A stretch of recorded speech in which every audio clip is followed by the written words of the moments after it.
Olá, gente, tudo bem com vocês? Então tá bom.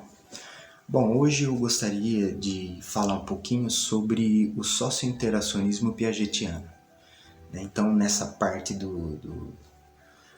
nesse card, né, nesse vídeo, né, eu vou estar discutindo um pouquinho sobre algumas controvérsias sobre o socio-interacionismo piagetiano, tá? Claro que eu pensei em realizar esse vídeo dado a relevância dos estudos de Piaget na educação. Mas eu gostaria de levantar algumas controvérsias em relação ao termo, né, a utilização do termo socio-interacionista. Bom, então, Piaget, né? Vamos começar falando de Piaget, né? Quem foi Piaget, né? O Piaget foi um biólogo, psicólogo, né? Mas na verdade ele tem uma formação em biologia, né? Ele realiza alguns estudos relacionados à biologia. E o que ele faz, né? Ele transfere um de seus estudos, né, relacionado à biologia para a educação. Na verdade, ele realiza alguns estudos e alguns experimentos relacionados ao comportamento do molusco e o seu habitat.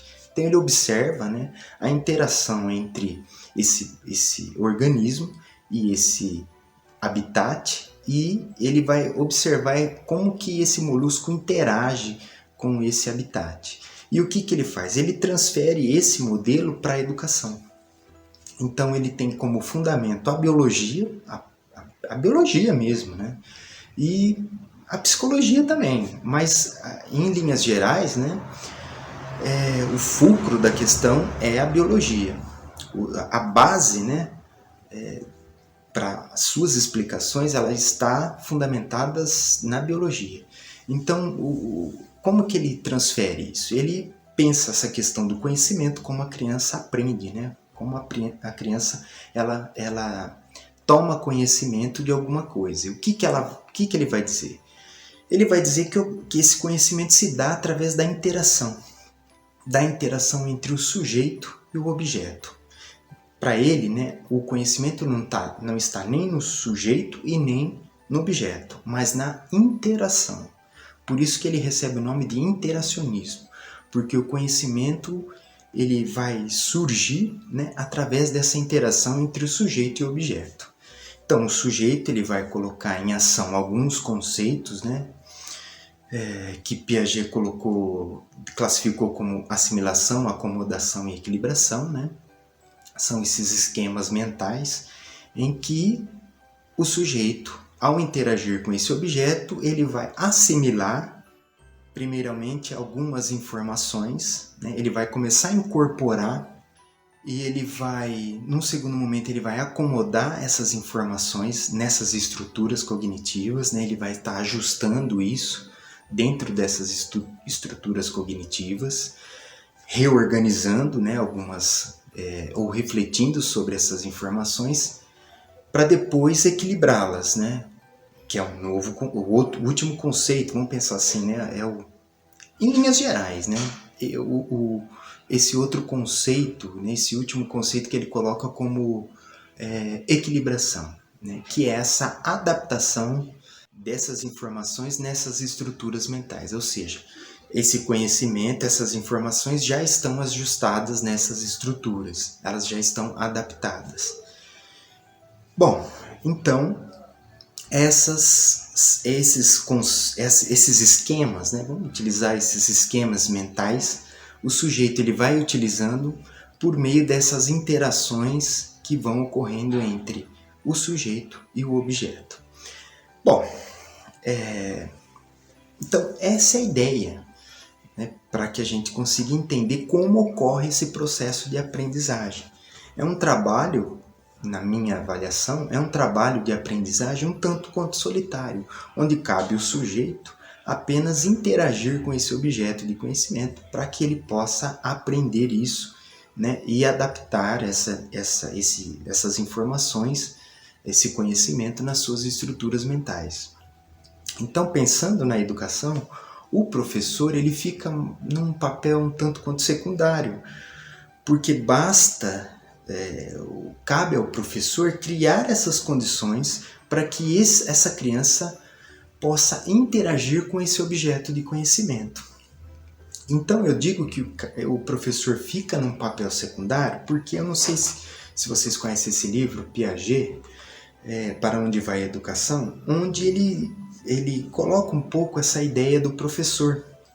E ele diz o seguinte, né, porque aqui, nesse livro aqui, é a fala do próprio Piaget, tá? Então ele diz o seguinte, né, que o educador continua indispensável a título de animador para criar as situações e armar os dispositivos iniciais capazes de suscitar problemas úteis à criança e para organizar em seguida o contra-exemplo que levem à reflexão e obriguem o controle das soluções demasiado apressados. O que se deseja é que o professor deixe de ser apenas um conferencista e estimule a pesquisa e o esforço, ao invés de contentar com a transmissão de soluções já prontas.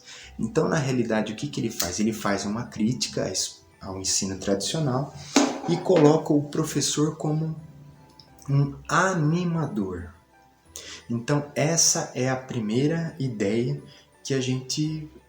E ele, no livro, ele fala outras questões que mencionam esse papel de animador. Mas a ideia, a princípio, é essa.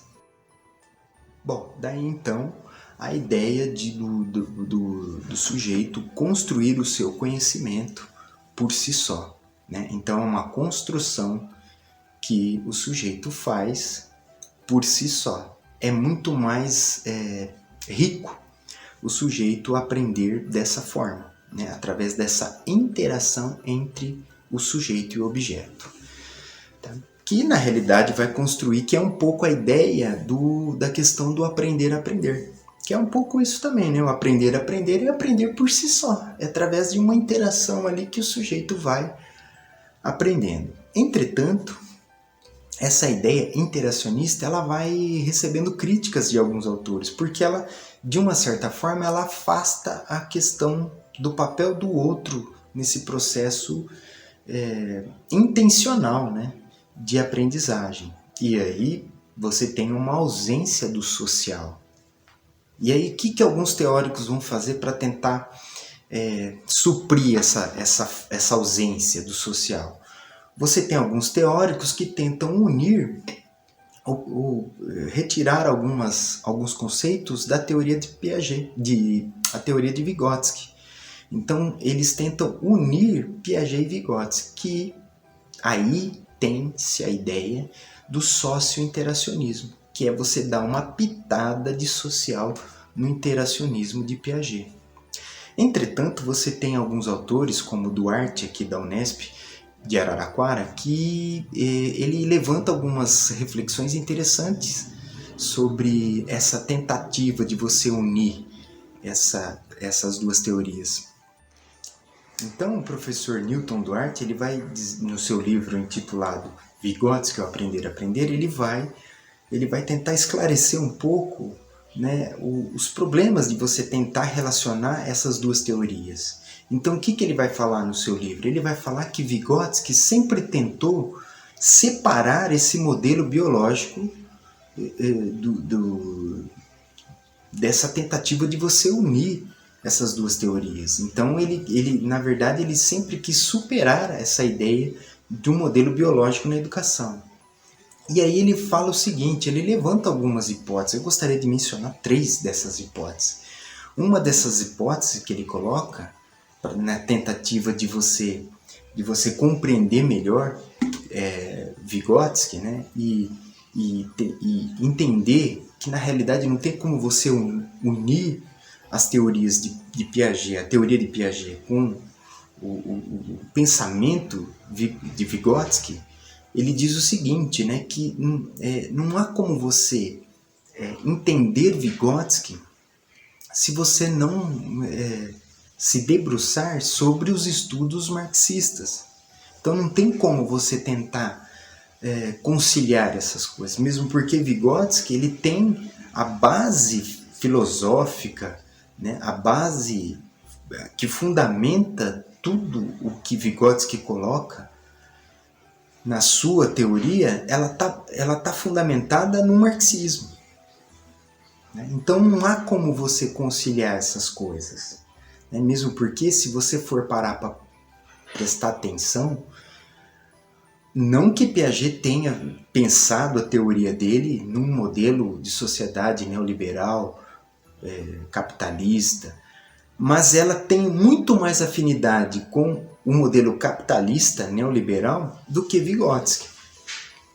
Né? Então é um pouco isso. Então não tem como você conciliar essas duas teorias. Newton Duarte levanta essa questão.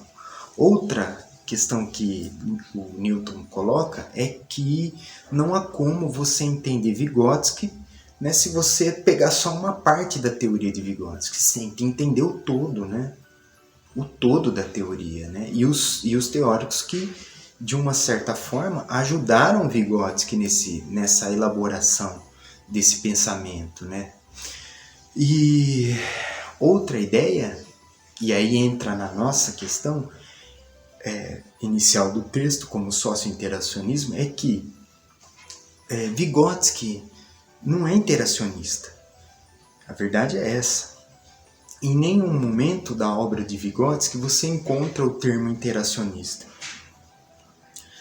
Claro que Vygotsky ele vai considerar a interação, mas não dentro dessa interação na qual se discute as ideias de Piaget. O modelo de interação de Piaget é diferente do pensamento de Vygotsky relacionado à interação. Então, não dá para você considerar Vygotsky dentro desse modelo de interação de Piaget. Então, essas são algumas hipóteses que ele coloca. Claro que tem outras hipóteses também, mas o que eu gostaria de ressaltar são essas 3 hipóteses que vocês poderiam pensar um pouquinho, e quem tiver interesse também faça a leitura do livro, né, do professor Newton Duarte, que intitulado, né, você pode até procurar na internet, acho que tem disponível na internet, que é Vygotsky, o Aprender a Aprender. E aí ele vai fazer uma discussão sobre isso. Sobre essas reflexões, né, e essas controvérsias sobre o termo sócio-interacionismo. Então, não há como você conciliar e considerar Piaget como sócio-interacionista, mas como interacionista, tendo como fundamento a biologia. Então, é basicamente isso que eu gostaria de falar. É claro que vai haver pessoas que pensam diferente, você tem autores que tentam unir essas duas teorias, porém eu fico com a ideia do professor Newton Duarte. E espero que vocês gostem também de pensar um pouco sobre isso e que a gente consiga pensar de uma forma mais clara para não descaracterizar tanto uma teoria quanto a outra, tá? Eu acho que a gente, na sala de aula, a gente pode usar o pensamento, a gente pode ter uma ação dentro da sala de aula pautada nas duas teorias. Entretanto, uni-las eu acho um erro, porque você descaracteriza, você diminui essas teorias. Bom, então acho que a mensagem é essa, espero que vocês tenham gostado e logo logo teremos mais um vídeo. Então eu fico por aqui e espero que a gente possa avançar em relação a esses pensamentos. Um forte abraço a todos e fiquem bem.